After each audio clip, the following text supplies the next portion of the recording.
Hello friends, this is Aarti. In this video, I will be explaining you the next type of 8051 instructions. Those are nothing but data transfer instructions. First of all, let us concentrate on one thing. Why do we need data transfer instruction? Actually, over here, concentrate on the upper 128 byte RAM memory location of on-chip RAM of 8051.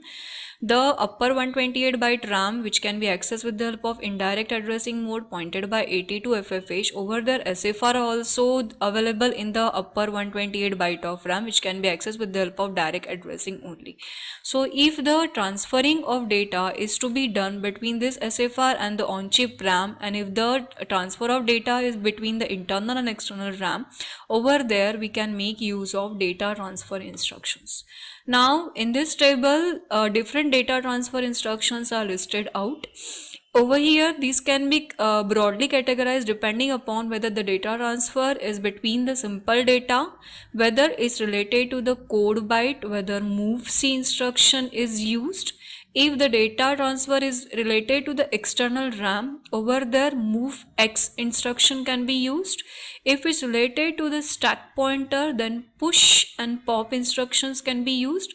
And if the data transfer is related to the swapping or exchanging of data, then XCH or exchange instructions can be used. Now this over here, this table gives all these instructions written in different addressing modes with the number of bytes required for those instructions and the number of machine cycle. The machine cycle concept we have already covered into the previous class. For an example, if I am concentrating the instruction push direct, over here it's a 2 byte instruction and it requires 4 machine cycles for the execution, that is a 4 clock period for the execution of this instruction. Let us see one by one in detail. First is move destination byte comma source byte. The content of source byte are going to get transferred to a destination byte. The source byte is not going to get affected.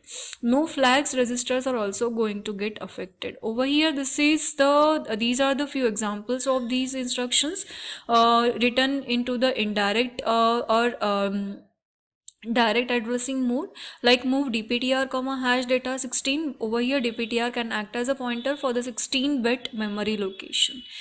This is one of the example. Over here, 60H and 61H are acting as a 8-bit memory location whose pointers can be considered as R2 and R1 respectively, with the help of move R1 comma hash 60H and with the help of instruction move R2 comma hash 61H. And the contents of 60H consist of 10H and the contents of 61H are nothing but 20H. These two contents are to be added with the help of instruction add a comma at the rate R2, and these result, that is nothing but 30H. With the help of this last data transfer instruction move R7 comma a, that is a contents, that is 30H is going to get transferred into R7. The contents of 61H memory location and 60H memory locations are not going to get affected. Next is, if the data memory location is of 16 bit, over there dptr can be used. For an example, move dptr comma hash 1032H. After execution of this, dph will point to the higher memory location, that is 10H, and dpl will point to the 32H. Then next is nothing but if the transfer is related to the code byte, over there we can make use of move C a comma at the rate a plus best register. This indicates this is acting as a pointer. Over here, best register can be dptr or program counter.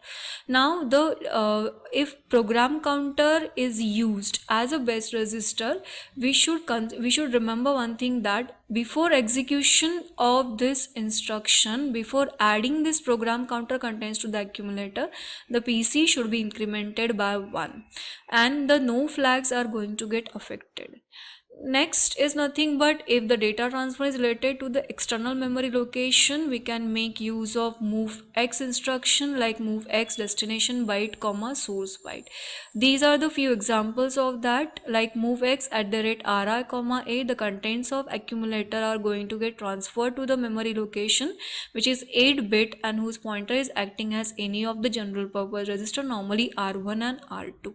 This is one of the example, like move dptr comma hash 1034h. 1034h is acting as an external memory location whose pointer is acting as a dptr, and with the help of move xa comma at the rate dptr, the contents at memory location 1034h are going to get transferred to the accumulator. Next are related to the stack pointer. Those are nothing but push and pop instruction. This is nothing but a stack pointer which is available on the on-chip RAM area of 8051. Whenever you are pushing something on the stack, means you are adding something over there, means the stack pointer should get incremented by 1. Whenever you are popping or taking out something from the stack, means you are decrementing the stack pointer by 1. Over here, if I am concentrating on push direct, that after push instruction, in stack pointer should incremented by 1. No flags are going to get affected. This is the example of push instruction. 3 registers are there, R6, R1, R4. With the help of these 3 instructions, move R6 comma hash 25, R1 comma hash 12h and R4 comma hash 0F3h.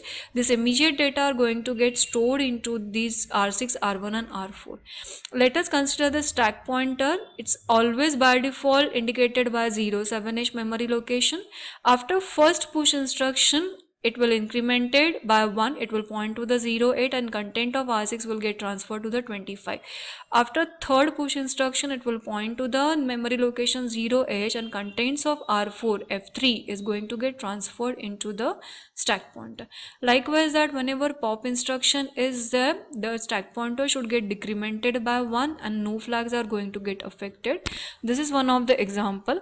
Consider that the stack pointer is starting from 0bh and it consists of all these data. After first pop instruction, pop 3, the stack pointer will get decremented by 1. The contents of 0b, that is 54h, are going to get transferred to the R3, and after this first pop instruction, it will point to the 0ah. After second pop instruction, it will point to the 09, and after third pop instruction, it will point to the 08h. At the end, SP is pointing to the 08h and the contents 6c are going to get transferred to the R2. Now next is related to the exchanging or swapping of data, that is exchange a comma byte. For an example, exchange a comma at the rate R0. R0 consists of 2EH, which is the memory location, 8-bit memory location, which consists of 76H, and accumulator consists of F3H. After the execution of this instruction, these contents are going to get swapped, and after execution of this, the memory location 2EH will consist of F3H and the accumulator will consist of the 76H.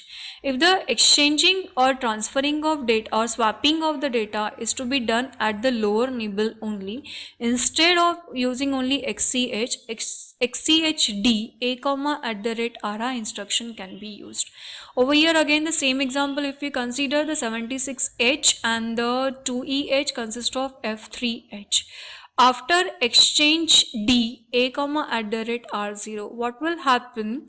Lower nibble of accumulator is going to get swapped with the lower nibble of memory location 2EH, and after the execution of this instruction, the memory location 2EH will consist of FCH and accumulator will consist of 73H.